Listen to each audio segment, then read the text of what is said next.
नमस्कार दोस्तों, स्वागत है आपका। आज हम बहुत ही ज़्यादा महत्वपूर्ण विषय पर दोस्तों बात करने वाले हैं और ये विषय है दोस्तों, आत्मलोक में हमारा घर कैसे होगा। बहुत ही ज़्यादा महत्वपूर्ण है ये बात दोस्तों। पृथ्वी पर अगर देखा जाए तो घर को बस बहुत ज़्यादा महत्व है। मैंने खुद के जीवन में दोस्तों तकरीबन 7 घर हमने बदले हैं, परिस्थिति के हालात से, या फिर हालात ऐसे बदलते गए कि यहाँ से छोड़कर वहाँ पर जाओ। बहुत बुरा लगता है ऐसे वक्त में। आप में से भी अगर इस तरह से अगर किसी ने घर बदले है होगी तो उनको पता होगा कि बहुत बुरा लगता है ऐसे वक्त में, पुरानी सारी चीज़ें छोड़कर नए घर बसाना वगैरह। तो इस वजह से मुझे क्या पता, लेकिन घर को लेकर आज बहुत ही छोटे घर में हम अपने घर में रहते तो भी बहुत खुशी है कि पुराने वो दिन नहीं है। लेकिन फिर भी दोस्तों, घर जो है वो इंसान के जीवन में बहुत ही ज़्यादा महत्वपूर्ण भूमिका निभाता है। तो ये हुई पृथ्वी के घर की बात, लेकिन आत्मलोक में हमारा घर कैसे होगा उसके बारे में हम चर्चा करेंगे वाले हैं। सबसे पहली बात दोस्तों, आज मैं जो बोलने वाला हूँ डॉक्टर माइकल न्यूटन जी की किताब आत्माओं की यात्रा, आत्माओं की महायात्रा, बाद में जेडी गोयल जी की किताब मौत के बाद कब क्या कैसे, ये इस किताब पर ज़्यादा सर मैं बोलने वाला हूँ। इन किताबों के नाम मैं इसलिए बता रहा हूँ क्योंकि कभी कभी कुछ ऐसी वीडियोज में जब बनाता हूँ तब लोगों को लगता है कि मैं अपने मन की बातें कह रहा हूँ। नहीं दोस्तों, मेरे मन की बात इसमें 0% नहीं है। मैं अपने मन की बात तब कर सकता हूँ जब मेरे पास मैं किसी का के ऊपर एक्सपेरिमेंट वगैरह करूँ, लेकिन फ़िलहाल मेरे वैसे हालत नहीं है। इस वजह से मैं आपसे कह रहा हूँ दोस्तों कि ये जो सारी चीज़ें हैं वो बहुत बड़े बड़े लोगों ने, बड़े बड़े डॉक्टरों ने इस पर रिसर्च किया और उसके बाद उन्होंने जो भी बातें कही है उसके हिसाब से मैं कहने की कोशिश कर रहा हूँ दोस्तों। तो अगर इन बातों को और भी डिटेल में अगर किसी को जानना है तो वो अभी जो मैंने किताबों के नाम लिए, journey of soul, destiny of souls, ये डॉक्टर माइकल न्यूटन जी की किताब, ये दोनों हिंदी में भी अवेलेबल है। और जेडी गोयल जी की किताब मौत के बाद कब क्या कैसे, उसमें थोड़ी बहुत के बारे में जानकारी दी है।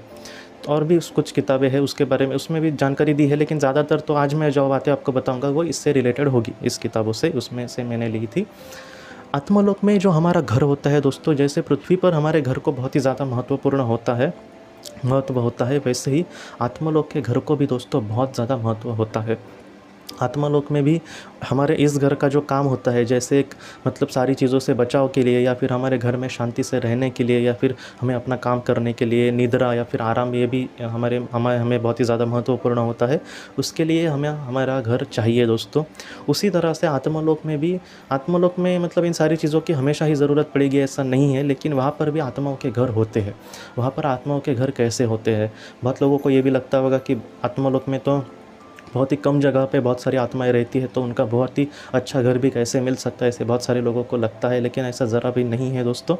आत्मलोक में हम अपने दिल से जो हमें घर पसंद हो, जैसे मुझे कोई बंगला पसंद है तो ऐसे वक्त में ऐसा एक बंगला भी मैं वहाँ पर अपना बांध सकता हूँ, बना सकता हूँ, और बंगले में बहुत ही अच्छे से रह सकता हूँ। जैसे एक बंगले में बहुत बड़ी बड़ी चीज़ें होती है, वैसे ही आत्मलोक के बंगले में हमारी बहुत अच्छी अच्छी चीज़ें हो सकती है। ये जो सारी बातें हैं दोस्तों वो खुद आत्माओं ने कही है, मैं अपने मन की बात सच में नहीं कह रहा, क्योंकि मैं अगर बोलूँ कि वहाँ पर सोफ़ा होता है, ये होता है, वो होता है, तो बहुत लोगों को अलग लगेगा, लेकिन यह सच है दोस्तों। जैसे हमारे मन कल्पना करेगा उस तरह से वहाँ पर चीज़ें प्रकट होती है। तो इस वजह से दोस्तों हम एक बहुत ही अच्छा बंगला वहाँ पर बना सकते हैं। जेडी गोयल जी की जो किताब है उसमें एक वाक़या है, मौत के बाद मेरे साथ क्या हुआ, उसमें मैंने ये बात कही है। मुझे लगता है पहली क्या दूसरी स्टोरी होगी ये। उसमें ये एक इंसान ने ऐसी बात कही है कि वो जब एक आत्मा के घर में गया तो वो बहुत ही सुंदर घर था, घर के बाहर ऐसी वाटिका थी और बहुत ही सुंदर वो स्थान था, और वो उस वाटिका में बैठकर ऐसे ध्यान करते थे। वो आत्मा वहाँ पर बैठकर ऐसे ईश्वर का या फिर वो जो भी अच्छी चीज़ है उसका ध्यान करने की कोशिश करती थी। इससे हमें पता चलता है कि हमें बहुत ही अच्छा वहाँ पर घर बांध सकते हैं। एक किताब में मैंने ये पढ़ा था कि जैसे यहाँ पर ज़्यादातर यहाँ पर कंक्रीट के वगैरह, सीमेंट के वगैरह घर होते हैं, लेकिन अमेरिका में वगैरह आज भी लकड़ी के ज़्यादा घर दिखाई देते हैं दोस्तों। तो एक इंसान ने ये भी कहा था कि जब वो आत्मलोक में चला गया तब वो लकड़ी के घर बांधता था पृथ्वी पर, तो वो कला उसके अंदर कहीं ना कहीं थी और उसको बहुत पसंद भी था वो उस तरह से बांधना। इसलिए जब वो आत्मलोक में चला गया उस वक्त वो अपने मन की कल्पना करके अपना घर बांध सकता था, बना सकता था, लेकिन वहाँ पर जाकर भी उसने दोस्तों लकड़ी के ऐसे प्लाईवुड की ही कल्पना की, और वो खुद उसको एक एक स्टेप ये करके वो खुद उसने बनाया था वो घर। आप समझ सकते हैं कि जैसे हमारी इच्छा होगी दोस्तों, हमारी इच्छा को बहुत ज़्यादा सम्मान दिया जाता है। बहुत बार लोग कहते हैं कि पृथ्वी पर बहुत दुख है, तो हम कैसे मतलब खुलकर जिएँगे, लेकिन ऐसा नहीं है दोस्तों। अगर हम पृथ्वी पर बहुत ही अच्छा कर्म करेंगे और अगर हम 5वें, छठे या फिर 7वें लोक में होंगे, तो हम बहुत ही अच्छे से वहाँ पर बहुत ही खुशी से जी सकते हैं। ऐसा नहीं कि यहाँ के जैसे सारी चीज़ें निर्धारित होंगी हमारे किसी इंसान पर कि वही सारी चीज़ें करेगा तब हमें मिलेंगी, या फिर हमारे पर निर्धारित होती है कभी-कभी बड़ी-बड़ी डिसीजन घर के हम लेते हैं, लेकिन फिर भी हमारे हालात इतनी नहीं होती कि हम मन से कुछ करने की कोशिश करें। तो ऐसे वक़्त में दोस्तों ऐसा ज़रा भी वहाँ पर नहीं है, वहाँ पर हम बहुत ही अच्छे से और बहुत ही मज़े में जी सकते हैं, बहुत ही समाधानी से जी सकते हैं दोस्तों। बहुत ही खुशियाँ हमारे सामने वहाँ पर होंगी, जो हमारे मन में होगा वो हम काम वहाँ पर बहुत ही अच्छे से कर सकते हैं। वहाँ के जो घर होंगे दोस्तों, वो इस तरह से होते हैं कि उसको हम पल में बदल सकते हैं दोस्तों, पल में मतलब मुझे ऐसा लगा तो अच्छा मैं करने की कोशिश करूँगा, लेकिन ऐसा ज़्यादातर नहीं होता। वहाँ पर की जो झीलें होती है, मैंने पहले भी कहा है कि वो उनके अंदर बहुत ही ज़्यादा ऊर्जा होती है। बहुत सारी आत्माएँ जब उसमें मतलब कूदते हैं या फिर उसमें गोते लगाते हैं, तो वो ऊर्जा सारा उनको बहुत ही अच्छे से मिल सकती है। तो इस तरह से जो अच्छे कर्म वाले इंसान हैं दोस्तों, उनके सामने वहाँ पर अच्छाई आएगी। पहले 3 लोग की अगर हम बात करें तो वहाँ पर मुझे नहीं लगता कि उनके मन के जैसी बहुत ही अच्छी मतलब उनको घर वगैरह मिल सकते हैं। लेकिन बाद में के जो ये है दोस्तों, वहाँ पर अच्छे से उनको घर अपने मिल सकते हैं और वो बहुत ही अच्छे से वहाँ पर रह सकते हैं। आत्मा के जो घर होंगे दोस्तों, वो हम वहाँ पर अकेले ही रहते हैं ऐसा नहीं है। जो हमारे करीबी है वो हम मिलकर भी उनके साथ घर बना सकते हैं। मैंने माइकल न्यूटन जी की किताब में एक वाक़या ऐसे पढ़ा था जहाँ पर 3 आत्माएँ थी और वो एक साथ ही वहाँ पर रहती थी। उनका एक समुदाय था, लेकिन वो समुदाय के साथ ज़्यादा मतलब थोड़ा-थोड़ा कनेक्ट होते थे। समुदाय में जब बड़ी कोई बात वहाँ पर कहनी हो या फिर कोई बड़ी बात आई है, तो ऐसे वक़्त में वो वहाँ पर जाते थे, लेकिन ज़्यादातर वो तीनों रहते थे। तो ऐसी भी गुंजाइश है, जब ऐसी आत्माएँ जो करीबी होती है वो तीनों वहाँ पर एक साथ अगर रहती है, तो वो तीनों मिलकर वहाँ पर एक अपना घर बनाकर वो बहुत ही अच्छे से वहाँ पर जी सकते हैं। तो वहाँ पर दोस्तों अगर देखा जाए, मैं आपको सच कहता हूँ कि वहाँ पर अच्छाई ही है। अगर बुराई कहाँ है या फिर दुःख कहाँ है, मजबूरी कहाँ है, तो वो सिर्फ़ पृथ्वी पर है।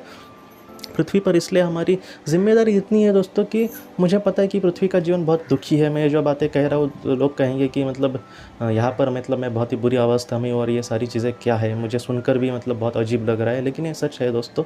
मैं इस पर तकरीबन मैंने 8-9 साल रिसर्च करने के बाद ये सारी चीज़ें कह रहा हूँ। ऐसे जो बड़े-बड़े लोग हैं, उन्होंने तकरीबन 10-20 हज़ार लोगों पर ये सारी चीज़ें रिसर्च किया और उसके बाद ये सारी चीज़ें कही है। तो इस वजह से इन सारी चीज़ों पर मैं यकीन करता हूँ और इसलिए आपसे कह रहा हूँ। जैसे मैंने पहले भी आत्माएँ क्या खाती है इसके बारे में आपको कहने की कोशिश की थी। तो ये जो सारी बातें हैं दोस्तों, वो हमें ये सिखाती है कि कहीं न कहीं उस दुनिया में अच्छाई है। पृथ्वी पर जो बुरी चीज़ है, उसमें हमने जितना हम बुरे हालात में अगर कुछ अच्छा करने की कोशिश करते हैं, तो उसको बहुत ज़्यादा महत्व है और उस तरह से दोस्तों हमें कर्तव्य करने की कोशिश करनी होगी। पृथ्वी पर सबसे बड़ी बात ये है दोस्तों कि बहुत सारे ऐसे लोग होते हैं कि जिनको अच्छा या फिर बुरा इसमें ही कुछ समझ में नहीं आता। ये बहुत ज़्यादा महत्वपूर्ण है दोस्तों बात।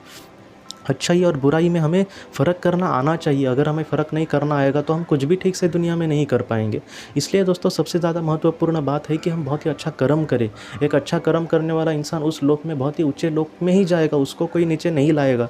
लेकिन एक बुरा कर्म करने वाला इंसान और पृथ्वी पर वो मज़े में जी रहा है, तो वो वहाँ पर बहुत ही दुःख में ही जिएगा। इसलिए हमें सपने में भी नहीं सोचना चाहिए कि मैं किसी को दुःख दूँ, मैं किसी को फँसाऊँ, मैं किसी का बुरा करूँ। हमें जितना हो सके दोस्तों अच्छा कर्म करके आगे बढ़ना होगा। अगर हम बात करें आत्मलोक के घर की, तो वो घर इस तरह से होंगे दोस्तों कि जहाँ पर सिर्फ़ वो कल्पना का एक घर नहीं है, वहाँ के घर में बहुत ही अच्छी ऊर्जा है। वहाँ पर हमारे दिल को सुकून मिलेगा, ऐसी चीज़ें बार-बार होंगी। वहाँ पर हमें मार्गदर्शन करने वाली चीज़ें होंगी। अगर वहाँ पर मुझे कोई सवाल पड़ता है, तो और उसके आंसर के लिए मुझे उच्च भली आत्मा की ज़रूरत है, वो 1 सेकंड के भी पहले मतलब वहाँ पर पहुँच सकती है और बहुत ही अच्छे से आत्मा मतलब हमें मार्गदर्शन कर सकती है। हमारी क्या गलती है वो खुलेगा आमकर मतलब नहीं कहेंगे, वो बहुत ही अच्छे से समझा कर हमें कहेंगे। तो ये जो सारी चीज़ें आत्मलोक के घर की अगर हम बात करें, तो हमें बस कल्पना करनी होगी और वो घर हमारे सामने होगा और बहुत ही अच्छे से हम वहाँ पर रह सकते हैं। आत्मा के लिए जो भी ज़रूरी चीज़ें हैं, उसका सारी चीज़ों का वहाँ पर सारी चीज़ें वहाँ पर होती है। वहाँ पर आत्माएँ जिस तरह से हम स्कूल में जाते हैं, वैसे स्कूल में भी जाती है। वहाँ की आत्माएँ जो भी उनको काम पसंद है उसको करते हैं। वहाँ की आत्माएँ एक-दूसरे के साथ खेलते हैं, हँसी-मज़ाक करते हैं। संगीत की भी बहुत सारी आत्माओं को बहुत ज़्यादा रुचि होती है। तो इस तरह से दोस्तों जो आत्माएँ होंगी, वो बहुत ही अच्छे कर्म वहाँ पर कर सकती है। ये 5वें, छठे और 7वें लोक की आत्माएँ होगी दोस्तों।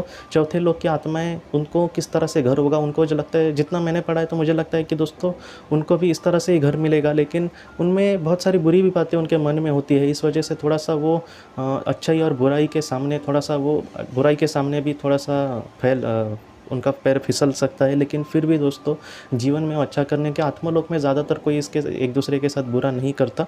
लेकिन जो पहले 3 लोक है दोस्तों, वहाँ पर उनका जो स्थान होगा वो निचला ही होगा, वहाँ पर वो बुरी तरह से ही रहेंगे क्योंकि उनके बुरे ही कर्म होंगे।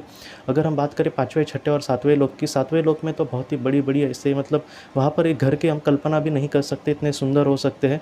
बाद में अगर 6ठे लोक की बात करें तो वहाँ के भी बहुत ज़्यादा सुंदर हो सकते हैं, और 5वें लोक के भी बहुत ज़्यादा, जितने वो आत्माएँ जितना अच्छा कल्पना करेंगी उतने वो अच्छे सुंदर घर बना सकती है दोस्तों। तो आज के वीडियो में दोस्तों हमने बात की आत्मालोक में जो हमारे घर होते हैं उसके बारे में। इस विषय में अगर आपके और भी कुछ सवाल हो तो आप ज़रूर पूछिए, जितना हो सके मैं उसका आपको जवाब देने की कोशिश करूँगा। हम अपनी अगली वीडियो में मिलते हैं दोस्तों। आप अपना अपने परिवार का ख्याल रखना। आपका बहुत बहुत धन्यवाद। ज़िंदगी की रोशनी ये संस्था ऐसे लोगों के लिए काम करती है जिन्होंने किसी अपने को खोया है, या फिर जो लोग अपनी ज़िंदगी में बहुत ही ज़्यादा दुखी है। जो लोग इस संस्था से जुड़ते हैं उनको तकरीबन 50 किताबें भेजी जाएगी उनके व्हाट्सएप पर या फिर ईमेल पर। ये किताबें आत्मलोक या फिर मौत के बाद हमारे साथ क्या होता है, इन सारी चीज़ों की आपको पूरी तरह से जानकारी देगी। और इसके साथ साथ आपको एक पास्ट लाइफ रिग्रेशन थेरेपी की ऑडियो भी भेजी जाएगी।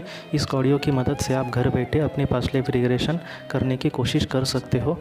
बहुत लोग पास्ट लाइफ रिग्रेशन थेरेपिस्ट के पास किसी कारण के वश नहीं जा सकते, तो ऐसे लोगों के लिए मदद के लिए ये ऑडियो तैयार की गई है।